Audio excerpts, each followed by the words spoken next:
पहाड़ों के बीच बसा एक ऐसा धाम जहां पहुंचना आसान नहीं। 22 किलोमीटर की कठिन चढ़ाई, फिर भी हर साल लाखों लोगों की भीड़ होती है।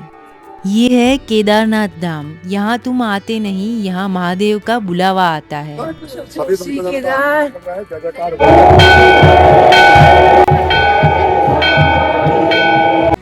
इंडिया के सबसे मिस्टिकल लैंडस्केप में से एक ये है देवभूमि उत्तराखंड। यहाँ ग्लेशियर से निकलती हुई रिवर्स और बादलों को छूते हुए माउंटेन्स हर ट्रैवलर को स्पीचलेस कर देते हैं। ये सफर है उस जगह का जहाँ से आस्था शुरू होती है। गौमुख की बर्फीली चट्टानों से निकलती हुई गंगा जो आगे जाके शिव जी की जटाओं में विराजमान होती है, और इसी आस्था के साथ शुरू होती है हमारी केदारनाथ यात्रा। आज हमें शुरू करनी है केदारनाथ की यात्रा और ये हाल है मौसम का। जोरों शोरों से बारिश शुरू हो गई है, तो देखते हैं हमारी यात्रा कैसे शुरू होगी और आगे क्या होगा। इतनी ज्यादा बारिश कि रात के 8 से 9 बजे तक बारिश कंटिन्यू रही और रात के 12 बजे हमने केदारनाथ की यात्रा शुरू की है। हर हर महादेव। आज का दिन है केदारनाथ की तरफ और आज हम निकले रात को करीबन 11 से 12 के बीच और अभी बज चुके हैं 5। हम लोगों ने 8 से 10 किलोमीटर तय कर दिया है, जंगल चट्टी और हनुमान चट्टी, और बस अब आगे का सफर देखते हैं कैसा जाता है। आज का सूरज सनराइज हम देखने वाले हैं केदारनाथ में। जंगल चट्टी क्रॉस करने के बाद आता है भीमबली और उसके बाद आता है एक ब्रिज क्रॉस हमने किया था रात को। तो ब्रिज क्रॉस करने के बाद जब आती है छोटी लिंचोली, वहाँ से आपका ये जो ट्रैक है वो बहुत ही कठिन हो जाता है। बहुत ज़्यादा चढ़ाई आती है और बहुत ही ज़्यादा थकान लगने लगती है, आपकी सांस फूलने लगती है। पूरे रास्ते में बीच में इतना कीचड़ है, ग्लेशियर का पानी पिघलता है और उसमें बीच में घोड़ों की खाद होती है, तो उसकी वजह से फिसलन वाला रास्ता हो जाता है, तो बहुत ही संभल के चलना पड़ता है। और जब आप केदारनाथ यात्रा चल के करते हो तो मेन दिक्कत यही आती है कि यहाँ पे घोड़े बहुत ज़्यादा है, पालकी वाले बहुत ज़्यादा है और वो इतनी स्पीड में आते हैं कि आपको एक साइड में हो जाना पड़ता है और आपके लिए चलने के लिए बहुत ही कम जगह रहती है। इतनी दिक्कतों के बाद जब सामने ये बोर्ड दिखा कि यहाँ से केदारनाथ मंदिर सिर्फ 6 किलोमीटर दूर है, तो दिल को थोड़ा सुकून मिला। यहाँ से अभी बेस कैंप 4 किलोमीटर दूर है और ये आखिरी पड़ाव है जो बहुत ही ज़्यादा मुश्किल है और अब ज़्यादा थकान लगने लगी थी, पर दिल में एक ही आवाज़ थी, हर हर महादेव। इतनी मेहनत करने के बाद जब केदारनाथ के दर्शन हो गए तो सारी थकान चली जाएगी, और इसी आशा के साथ हमारे पैर चल रहे थे। हर हर महादेव। सो आज फाइनली पूरे 11 से 12 घंटे का ट्रैक करके, वो भी रात को, हम पहुंच चुके हैं केदारनाथ धाम में। जहाँ हमारा स्टे है वहाँ से 2 किलोमीटर डिस्टेंस पे है मंदिर, तो अभी और 2 किलोमीटर का ट्रैक करना बाकी है। उसके बाद हमें केदारनाथ के दर्शन होंगे। फाइनली हम लोग रात गए हैं केदारनाथ और शाम का टाइम है और सबसे पहले एज यूजुअल भोलेनाथ के दर्शन करने से पहले हमको काल भैरव जी के दर्शन करने चाहिए, तो इसीलिए हम लोग काल भैरव नाथ के दर्शन करने के लिए ट्रैकिंग करके ऊपर जा रहे हैं। सामने जो रास्ता है बस वहीं से ब्रिज क्रॉस करने के बाद पहली झलक दिखती है केदारनाथ मंदिर की, पर हमें अभी जाना है भैरवनाथ मंदिर, जिसका रास्ता ब्रिज की राइट हैंड साइड से है, जहाँ से आपको और 2 किलोमीटर का ट्रैक करना पड़ेगा और फिर आपको भैरवनाथ की झलक दिखेगी। हर हर महादेव, हर हर महादेव। सो फाइनली हम पहुंच चुके हैं केदारनाथ धाम और बस महादेव के दर्शन करें उससे पहले हम जा रहे हैं काल भैरव के दर्शन करने। और यहाँ से क्या नज़ारा दिख रहा है, देख लो।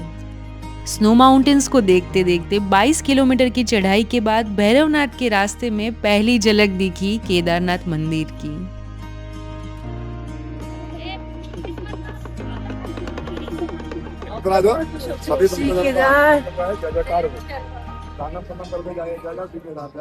जब विंटर में केदारनाथ मंदिर बंद रहता है तो भैरवनाथ जी केदारपुरी की रक्षा करते हैं, और शायद इसीलिए केदारनाथ मंदिर जाने से पहले इनका आशीर्वाद लेना जरूरी माना जाता है।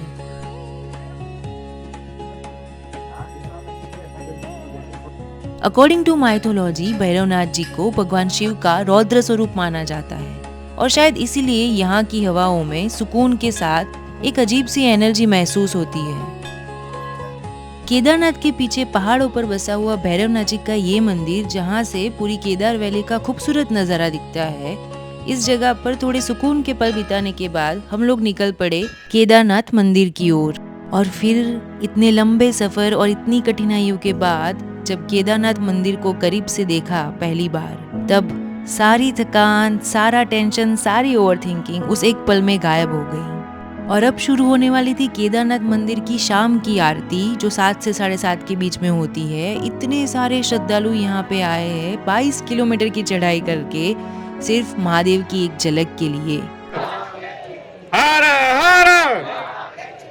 चारों तरफ बर्फीले पहाड़, फ्रीजिंग टेम्परेचर और उसके बीच में रोशनी से जगमगाता हुआ केदारनाथ मंदिर। सच बताओ, ये नज़ारा स्वर्ग से कम नहीं था।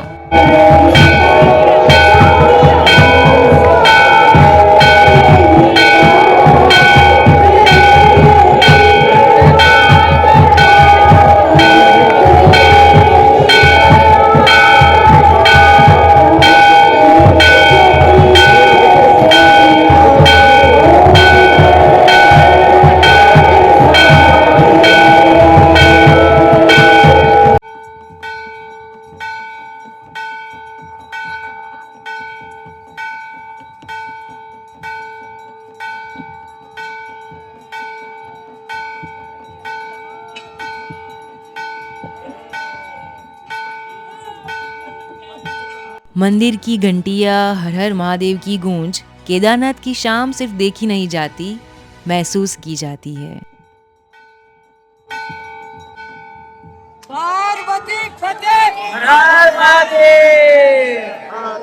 चारों तरफ बर्फीली पहाड़ियों के बीच 12 ज्योतिर्लिंग में से एक महादेव का ये धाम, केदारनाथ धाम, सुबह के 5 बजे कुछ ऐसा दिख रहा था मानो हर कण में शिव बस रहे हैं।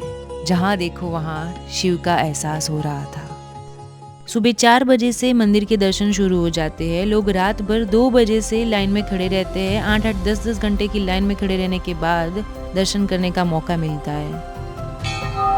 केदारनाथ मंदिर के कपाट सुबह 4 बजे खुलते हैं और सबसे पहले सुबह 4 से 7 के बीच में होती है रुद्राभिषेक, महाअभिषेक की पूजा। यहाँ पे विशेष पूजा के लिए जो शाम की रात की आरती होती है, उसके लिए 7,500 रुपए देके 1 से 5 व्यक्ति मंदिर के अंदर जाके अपनी पूजा यातना कर सकते हैं। पूजा काउंटर खुलने का समय 5 बजे शाम को 5 बजे ये खुलता है और 7 बजे आरती से पहले ये बंद भी हो जाता है। तो यहाँ पे आके आप ये काउंटर से पर्ची कटा के आप मंदिर के अंदर दर्शन कर सकते हैं, अपनी आरती कर सकते हैं। सुबह 5 से 12 के बीच होते हैं स्पर्श दर्शन, जहां भक्त शिवलिंग को स्पर्श कर सकते हैं। केदारनाथ मंदिर का शिवलिंग एक प्राकृतिक शिला के रूप में है, जिसे महादेव का एक दिव्य स्वरूप का प्रतीक माना जाता है। लेकिन केदारनाथ की कहानी सिर्फ आस्था तक सीमित नहीं है, ये कहानी है एक चमत्कार की। 2013 की तबाही में जब केदारनाथ में सब कुछ बह गया, तब मंदिर के पीछे एक विशाल शिला आकर रुक गई। इसी शिला ने केदारनाथ मंदिर को बचाया। आज इसे भीमशिला के नाम से जाना जाता है। इस पवित्र भूमि पर केदारनाथ मंदिर के पीछे स्थित है आदि शंकराचार्य जी की समाधि। माना जाता है कि केवल 32 साल की आयु में आदि शंकराचार्य जी ने यहीं पे समाधि ली थी। अखंड भारत में 3 बार भ्रमण किया और 4 पीठ बनाई, चारों दिशाओं में 4 मठ बनाए। 4 मठ हैं, इधर है यहाँ पे। हाँ, जो साउथ में है वो है नहीं, वो साउथ का जो है सिंगेरी मठ, वो तो इधर ज्योतिर्मठ और मठ, और इधर पुरी का मठ, जगन्नाथपुरी। और आदि शंकराचार्य के कितने मंदिर हैं भारत में? जितने भी प्रसिद्ध मंदिर हैं भारत के, उसमें जो है आदि गुरु शंकराचार्य ने सब में अपना योगदान दिया। यहाँ की हवा में भी शिव का वास है और शायद इसीलिए यहाँ से वापस जाने का मन कभी नहीं करता। जहाँ देखो बस वहाँ शिव ही शिव है। हिमालय की गोद में मंदाकिनी के किनारे बसे हुए केदारनाथ धाम की कहानी यहीं खत्म नहीं होती। केदारनाथ के पीछे माउंटेन्स एंड ग्लेशियर के बीच एक ऐसा कुदरत का करिश्मा है जिसके बारे में बहुत कम लोग जानते हैं। एक ऐसा हिडन प्लेस जहां पहुंचना इतना आसान नहीं, लेकिन जो नज़ारा वहां मिलता है वो स्वर्ग से कम नहीं। मिलते हैं नेक्स्ट एपिसोड में केदारनाथ के हिडन एडवेंचर के साथ। हर हर महादेव। जन्नत इधर ही है, आ जाओ, केदारनाथ सबको बुला रहा है।